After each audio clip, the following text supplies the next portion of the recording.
El agua impulsó incansable el motor del progreso desde los primeros asentamientos romanos en las riberas de los cursos fluviales hasta el desarrollo de la electricidad de nuestro siglo.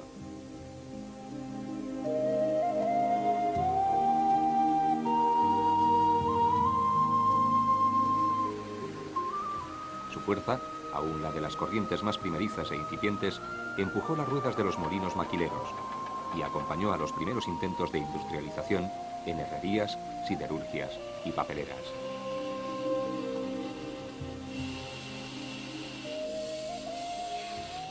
El aprovechamiento de la energía hidráulica se conoce desde los tiempos más remotos. El hombre siempre ha sabido aprovechar la energía que llevaba el agua para sus propios fines.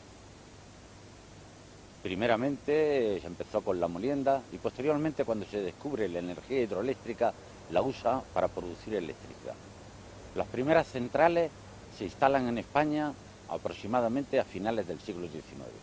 En aquella época se producía con corriente continua y por lo tanto las centrales se instalaban muy próximo a los centros de consumo.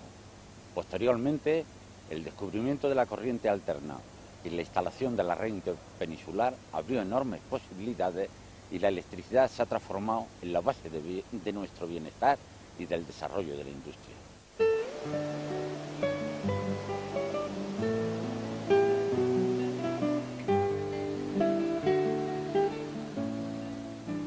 No es fácil datar con exactitud el momento en que los molinos hidráulicos vienen a sustituir a los molinos de mano, tan abundantes en la época castreña, bien sea el molino plano o el circular, considerado como más tardío y señal de romanización. Lo que sí se puede confirmar es su expansión en la Edad Media. Desde el siglo IX los de rueda horizontal, desde el siglo X los de rueda vertical o aceñas.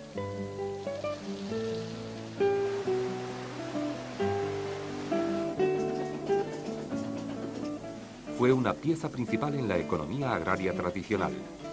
El cobro de los derechos de maquila suscitó el interés de los propietarios, como lo prueban los rigurosos contratos de arrendamiento y aparcería, y facilitó su perfeccionamiento y su mejora.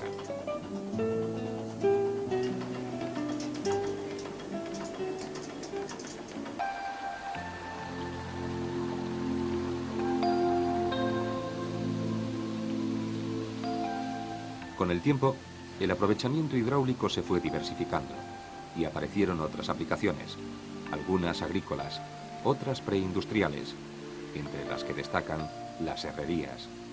Según Julio Caro Baroja, el empleo de la fuerza hidráulica en el laboreo del hierro fue esporádico y hasta el siglo XVI no se montan las grandes herrerías.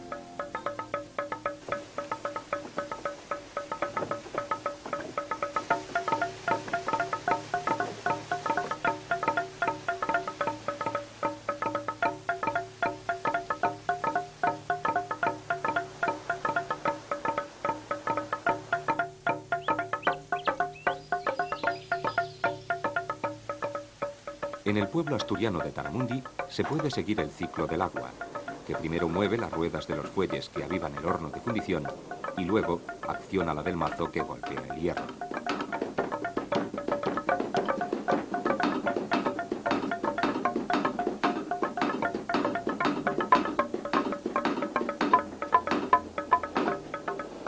Esta fragua no lleva fuelle.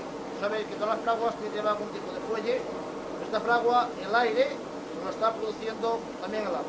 Aquí todo funciona con la fuerza del agua. ¿Qué se hacían los mazos? Aquí se hacía todo tipo de herramienta de campo. Se laminaba el hierro, daba forma a las herramientas y luego en todas las casas había, digamos, un pequeño taller donde luego se hacía, digamos, lo fino, que era solamente la laminación. Se pasaba para allá y ahí se hacía pues, todo tipo de utensilios, hachas, hoces, azadas, cerraduras, utensilios para casa, cazos, sartenes, más o menos de todo. Todos de hierro, trabajábamos en los mazos.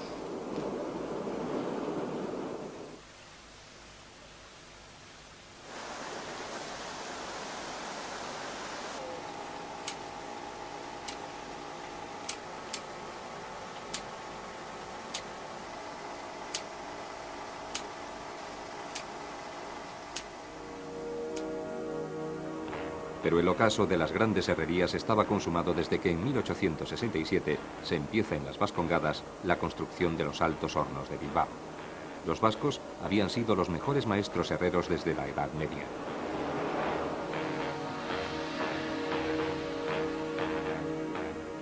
Pero seguramente el ingenio hidráulico más significativo de toda España fue el construido para el abastecimiento de aguas de Toledo en el año 1565 por el italiano Juanello Turriano.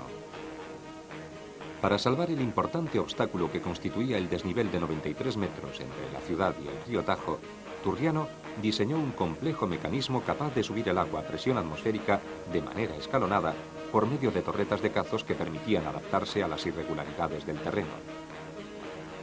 La complejidad y grandeza de este ingenio mecánico suministraba 17.000 litros de agua diarios. Su carácter excepcional, unido a su posterior abandono, hacen de su reconstrucción una labor difícil y delicada.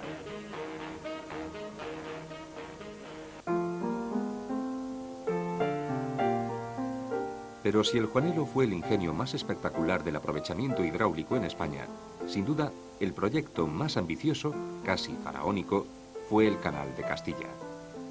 En 1753, reinando Fernando VI, el marqués de Ensenada comienza las obras del canal, que durarían 96 años.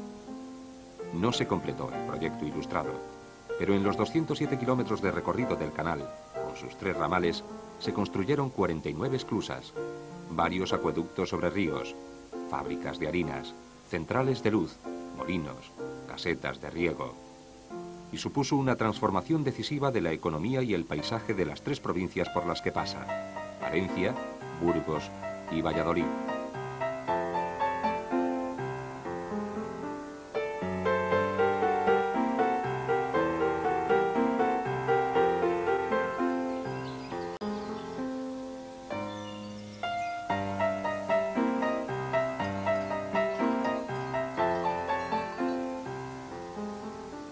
Quizás el elemento más singular del canal sean las esclusas que permiten salvar el desnivel de 150 metros del recorrido.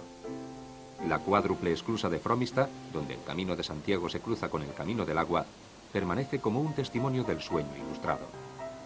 Pero el mal estado de conservación de algunas de sus partes aconsejó su recuperación, y a tal fin, en 1991, la Junta de Castilla y León lo declara bien de interés cultural, con la categoría de conjunto histórico.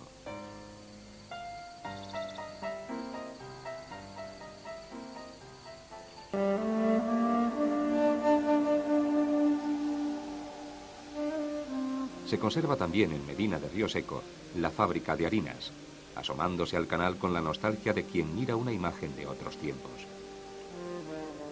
A la vieja dársena de Medina de Río Seco llegaban las barcazas que se utilizaban para la navegación por el canal. Soñarían quizá con campos de trigo, que después ellas transportarían dorándose al sol.